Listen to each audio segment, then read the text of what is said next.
भी हमारे साथ हैं यहाँ पर। एरावत, बहुत चैलेंजिंग होगा ये बार बार कहा, और जैसा खुद चुनाव आयुक्त ने भी कहा कि जिस तरीके से लोकसभा चुनाव को कराने में एक बड़ी जिम्मेदारी जो है निभाई और सभी ने बढ़ चढ़ के इसमें हिस्सा लिया, तो वहीं विधानसभा चुनाव जब जम्मू कश्मीर में होंगे तो ये कितना चैलेंजिंग होगा 370 और 35A के लिहाज से भी, और कितना खास होगा, क्या परिवर्तन होगा?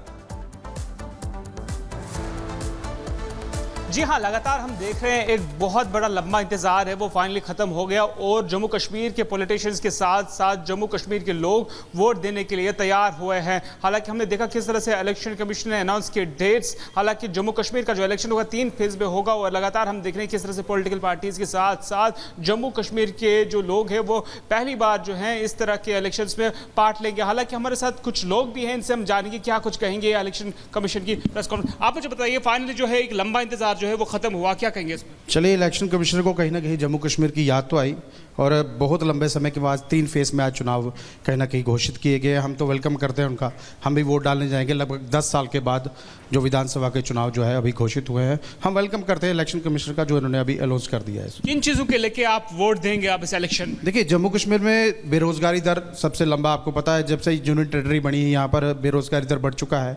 आम जनता कहीं ना कहीं, सरकार काम तो कर रही है, वो ग्राउंड तक वो काम नहीं पहुंच रहा जो एक सरकार कर सकती है।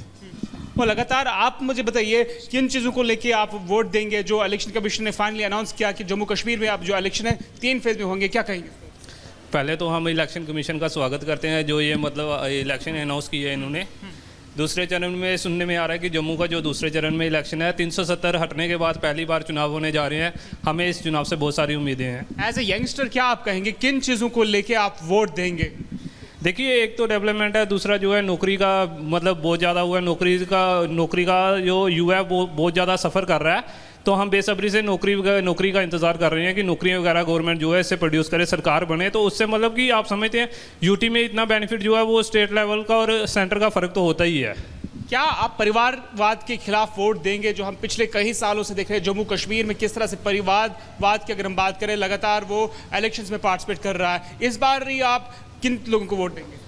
देखिए, वोट देना तो मतलब अपना एक इंडिविजुअल मैटर है। जो मतलब हमें दिखेगा कि कौन सी पार्टी कैसा काम कर रही है, जो हमारे हित के लिए सोचेगी, हम तो उसी को वोट देंगे। आपका बहुत शुक्रिया बात करने के लिए। देखिए, हमने किस तरह से यहाँ पे कुछ लोगों से बात की और लगातार एक बहुत लंबा इंतजार था वो जम्मू कश्मीर में जो चुनाव हो रहे हैं उस पर सबकी निगाहें टिकी हुई थी, राजनीतिक दलों की भी टिकी हुई थी, और अब तैयारी के लिए ज्यादा वक्त नहीं बचा है। 4 दिन में ही पहला नोटिफिकेशन है, तो उस लिहाज से तैयारी भी तेज हो जाएगी, और मुझे लगता है कि भारतीय जनता पार्टी ने इसको लेकर बैठक भी बुला ली। और ललित हमारे साथ अब जुड़ रहे हैं। ललित, हरियाणा में एक चरण में चुनाव होने वाला है, पिछली बार कितने चरणों में हुआ था, क्या तब्दीलियां आप देख रहे हैं? आज प्रेस कॉन्फ्रेंस में जो बड़ी बातें कही गई हैं उसके लिए, हरियाणा के लिए खास तौर पे? देखिए, अगर हरियाणा की बात करें तो सिर्फ जो तब्दीलियां हैं वो ये है कि हरियाणा में जब भी चुनाव का ऐलान होता है तो वो तकरीबन 13 से 15 सितंबर के आसपास होता है, लेकिन इस बार लगभग 2 से 3 हफ्ते पहले है वो चुनाव का शेड्यूल है वो जारी कर दिया गया है। आपको बता दें कि 3 नवंबर तक जो सरकार का टाइम था, लेकिन इस बार जम्मू कश्मीर के साथ ही हरियाणा का जो चुनाव की डेट है वो अनाउंस कर दी गई है। आपको बता दें कि जो चुनाव आयोग है उनकी जो टीमें हैं वो जम्मू कश्मीर गई थी, उसके बाद 12 और 13 अगस्त को हरियाणा में भी उन्होंने पूरी तरह से ब्यौरा चेक किया था कि किस तरह की तैयारियां चल रही है, और उसके बाद जो चुनाव आयोग है उन्होंने ऐलान कर दिया है कि हरियाणा में जो चुनाव है वो 1 अक्टूबर को होगा, एक ही चरण में ये चुनाव होगा, और 4 तारीख को मतगणना होनी है। उसके साथ साथ एक और अहम बात बता दें आपको, लगभग 4.5 लाख नए वोटर्स इस बार हरियाणा में हैं। 1 करोड़ 6 लाख जो पुरुष मतदाता है और लगभग 95 लाख महिला मतदाता है।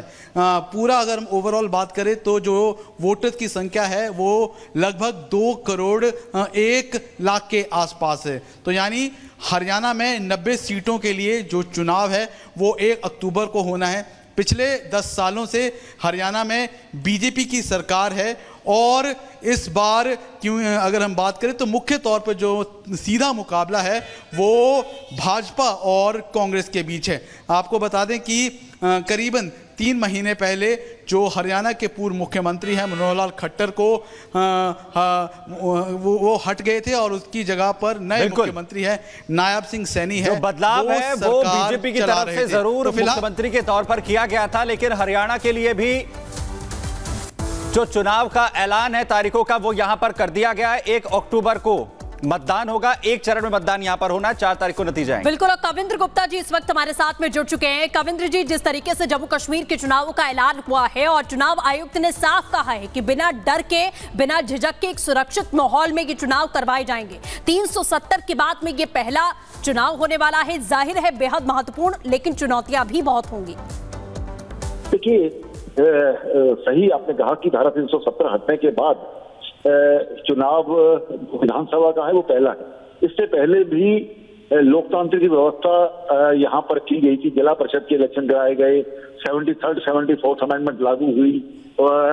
तो कुल मिलाकर के ये कहा जाए कि जम्मू कश्मीर में बहुत देर से लोगों को उत्सुकता थी कि अपनी चुनी हुई सरकार आए और लोकतांत्रिक व्यवस्था जहाँ पर बने।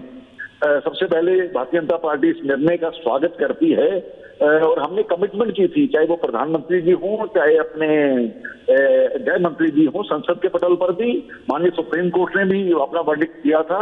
इसके साथ ही ये कहा गया था कि डिलिमिटेशन प्रोसेस जो है वो पूरा होने के बाद इस इलेक्शन को अंजाम दिया जाएगा। आज ये अच्छी बात है कि अब जो इलेक्शन होगा बड़े अच्छे वातावरण में, इससे पहले भी आपने देखा कि लोकसभा इलेक्शन में जो पोलिंग की परसेंटेज है बहुत बड़ी है, लोगों में उत्साह है और लोग चाहते हैं अपनी सरकार चुनना। तो कुल मिलाकर के स्वागत योग्य कदम है। बिल्कुल, बहुत शुक्रिया कविंद्र जी जुड़ने के लिए और बातचीत करने के लिए। तो अब चुनावों की तारीखों का ऐलान हो चुका है, 3 चरणों में, जहां जम्मू कश्मीर में, वहीं 1 चरण में हरियाणा में चुनाव होना है और 4 तारीख को मतगणना दोनों ही राज्यों में होगी। प्रहार में आज शाम आपके लिए लेकर आ रही हूं ममता को क्यों याद आए राम, जिस पर मच गया है अब सियासी संग्राम। देखना ना भूलिएगा शाम 4:57 पर प्रहार।